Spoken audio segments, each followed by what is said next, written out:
Doctor Manisha Sharma ji. Radhe Radhe महाराज।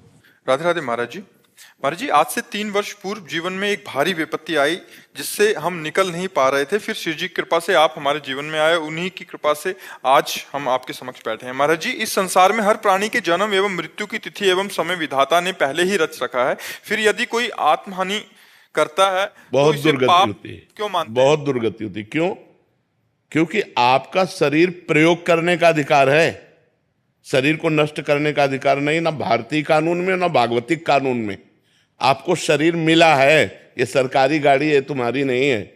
इससे परमार्थ की यात्रा करके भगवत प्राप्ति कर लो या बुरे आचरण करके नरक प्राप्त कर लो, इसके लिए तुम स्वतंत्र हो, लेकिन इसको नष्ट नहीं कर सकते। अगर इसे नष्ट करने की चेष्टा की तो भारतीय कानून भी तुम्हें बंदी बना लेगा और सरकारी जो भागवतिक कानून है वो तो तुम्हारी दुर्गति हो ही जाएगी। आत्महनन गति जाए, में बहुत बड़ा पाप है, ऐसे नहीं करना चाहिए। ये शरीर मिला है, दुख सुख भोग करके भगवान की प्राप्ति करो, नाम जप करो, जो प्रारब्धानुसार शुभ अशुभ कर्मों का फल आवे उसे भगवान का कृपा प्रसाद मान के भोग लो और जीवन को भगवान की इच्छा से पूर्ण करो। अपनी इच्छा से पूर्ण करोगे तो आत्महत्या मानी जाएगी।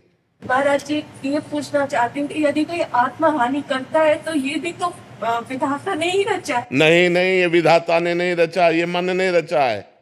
ये मन ने रचा है। जो पाप कर्म किए जाते हैं वो निगेटिव चिंतन पैदा करते हैं, नकारात्मक सोच पैदा करते हैं, वही डिप्रेशन में ले जाते हैं और वही सुसाइड का प्रेरणा करता है। आप गुप्त रूप से पाप करते रहो, आपका मन ही आपको दंड देगा। आपका मन ही बोलेगा फांसी लगा लो, आपका मन ही कहेगा गोली मार लो, आपका मन ही कहेगा जहर खा लो, आपका मन ही कहेगा रेल की पटरी में लेट जाओ, क्योंकि तुमने पाप कर्म किया। पाप कर्म के कारण तुम्हारी आयु क्षीण हो गई और वो अधोगति को प्राप्त हो रहा है। यह भागवतिक विधान नहीं होता।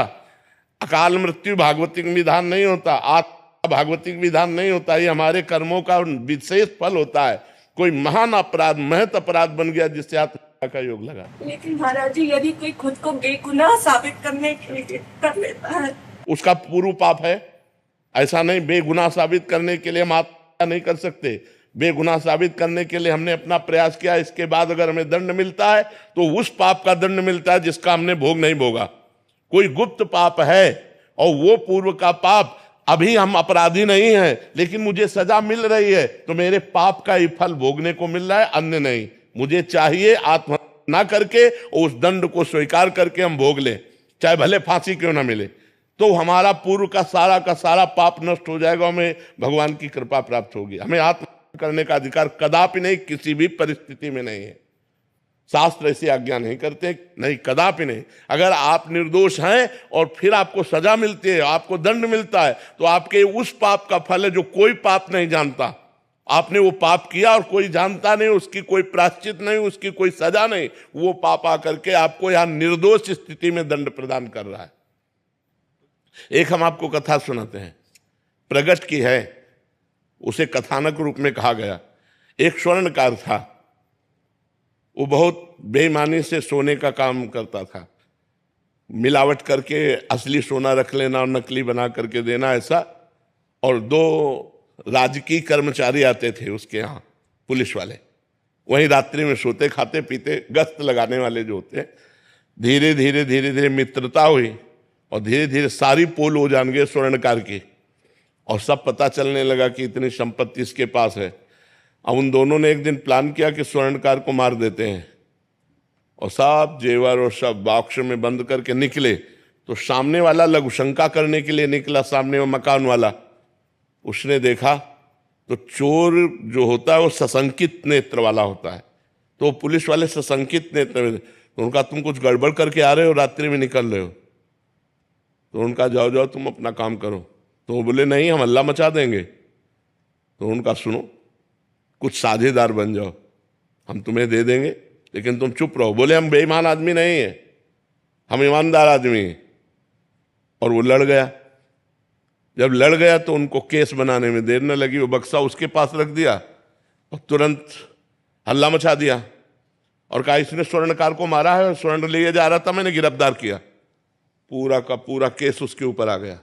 अब उसको बंदी बना लिया गया। गवाही पुलिस वाले कि इसको हमने घर से निकलते देखा है और ये बॉक्स उसकी चोरी का है और इसने स्वर्णकार को मार दिया, और केस पुलिस वालों ने किया था। और ठोक दिया सामने वाले के।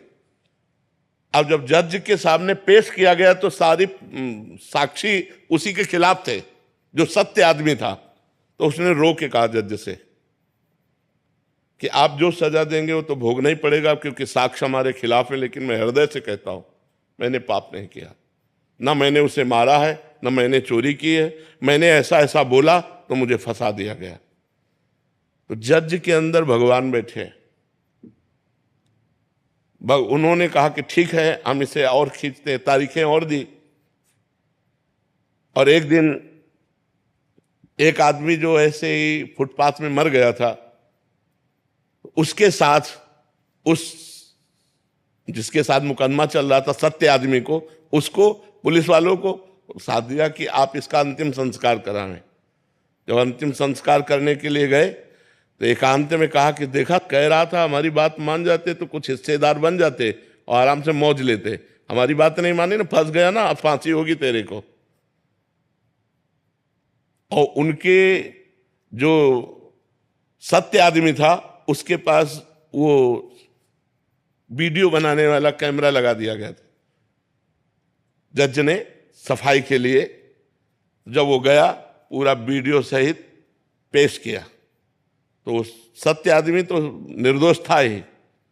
तब जज से उसने कहा कि जब मैं निर्दोष हूं, आज आप जान गए, तो मुझे सालों से पैसा खर्चा करना पड़ा, इतना परेशान रहा, इतना मुझे दुख मिला, ऐसा क्यों? क्योंकि मैं निर्दोष हूं, अब तो जान गए हो ना आप। तो जज ने कहा, सत्य बताना, इस जन्म में तुमने कोई ऐसा पाप किया है जिसकी सजा ना मिली हो और जिसका प्रायश्चित न किया हो?